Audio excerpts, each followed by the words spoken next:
Hi, this is Odeean, and today I'm taking a look at Centurion Head Leader, the 7th release from the Headrobots series.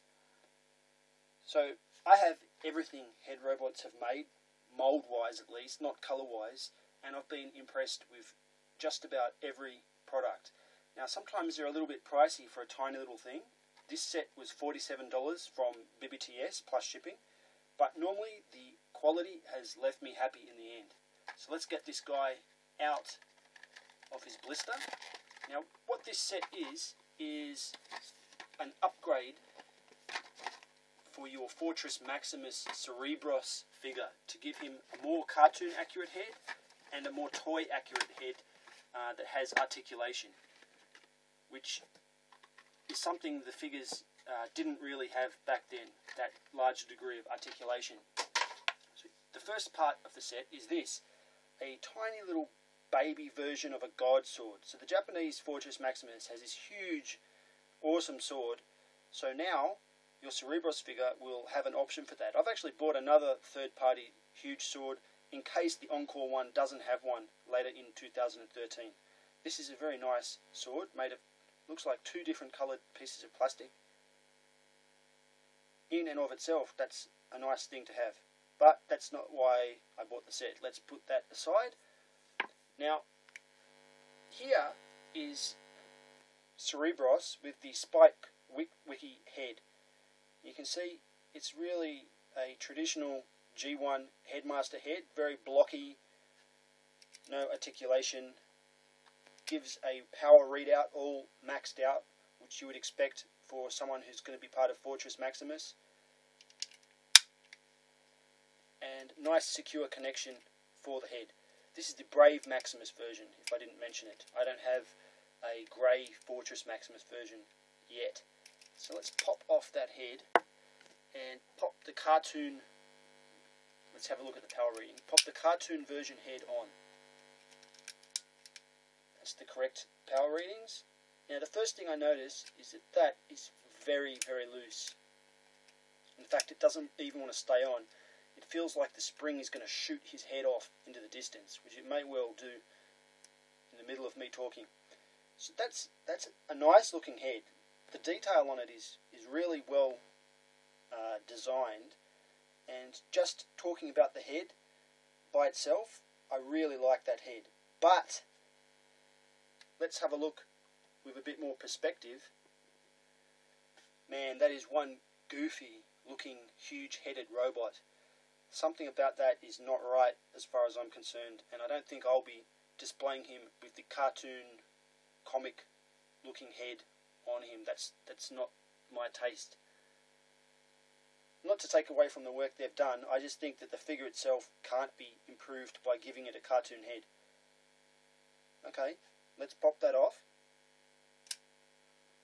and have a look at the articulated toy accurate head.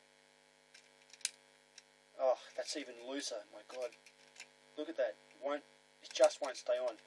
Now, it could be that Brave Maximus has different tolerances to Fortress Maximus.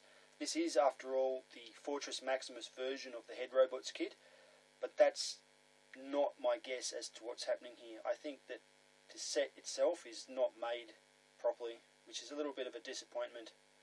But anyway, the look of that's really nice. I like that. I like the proportion much better. It's a very handsome face. It's very similar to the other Headrobots heads, actually, in the face department. Not identical. I wish I had one handy here that I could show you. Comparing it to the real head, you can see it's pretty similar. Pretty similar to the real head. Overall about the same size, but the proportion of face to head size is a little bit different. Quite nice. Putting it back for perspective, it looks more in line what I expect from a G1 toy. The head, I don't know if it's just because of the shape, and I've been trained to like that square look, but it looks more right in my head. I think that's how I'll be displaying it when he's ever in robot mode. So let's pop that off and look at that, super loose, super loose. And in fact, there you can see that's the mechanism Headrobots use. So to transform it, you do have to pull this peg off. If I can just get some focus on this tiny thing. It's a little bit difficult. Headrobots use this peg as part of their transformation process, and the reason they do that is twofold. First, it gives you a bit of rotation like this, so you got some posability in the Headmaster, but more than that, it lets them use the same design to peg heads onto other toys. So this could peg on right here to the classics, what's his name, Onslaught mold, just like the Butcher kit. I do have the Butcher kit, and that's a really good kit. I like the Butcher kit, and again that kit had some really nice weapons with it too. To transform, just fold it. He's popping to pieces. So as I suspected, the tolerances on this set are really shit, and I think Headrobots have dropped the ball a bit with this. It's very, very floppy. Look at this. I haven't experienced that with one of their products before. This has got no friction in that joint whatsoever. It's just swinging free and loose. I feel that maybe they've reused the same tooling a bit too much. But detail-wise, it's very nice, detail-wise. This is a tiny, tiny figure. Where's my ruler? Hang on. 4 centimetre figure. It's a very, very small figure. And the detail is nice, considering the size. Bit disappointed that there is no paint whatsoever. There's an opportunity to have painted some of that detail. Just the recessed areas really lend themselves to paint, and some dots where the eyes are would have been appreciated. But I mean, it's not too bad. But the look at that floppiness, that's pathetic. Let's have a look at the other guy. So bending him down, at least his legs didn't pop off, pulling out that little articulation point. Now, he's also floppy. Yeah, pretty much not as bad, but getting up there. Maybe 3/4 as floppy as that first one. Having a look at his detailing, you'll see that it is, if I can focus on it, you'll see that it is, I think, exactly the same as the other guy, but at least with the 2 different paint colours, not paint colours, the 2 different plastic colours, it gives the illusion of more detailing. So he looks a little bit better in robot mode, and on this small scale, I think black plastic looks better. I don't know why, maybe that's just me. Let's compare them. Are they the same? Are they really the same?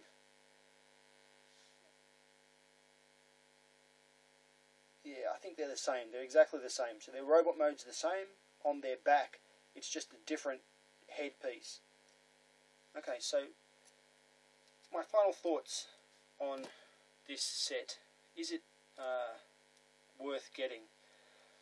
I'm not too sure. I'm pretty sure that I would never have bought this set if it was only to use with the Cerebros from Brave Maximus. I don't think Brave Maximus needed it, but just with Fortress Maximus from Encore coming out so soon, it kind of put me over that line that said you got to do it, because if you're going to spend so many hundreds of dollars on this big Fortress Maximus, you better at least have the best add-ons that can go with it. Having it in hand, I kind of regret it.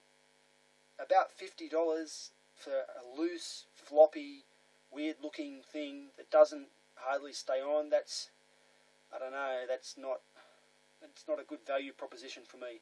And now that I think about it, now that it's in hand, I'm never going to have this guy in robot mode. Cerebros is almost always going to be in head mode, so I'm not going to even have any use whatsoever for these guys as their little heads. So maybe it wasn't such a good idea. Depends. If you've got multiples, I don't know. So anyway, I don't really recommend it, but it looks sort of nice, if that makes any sense.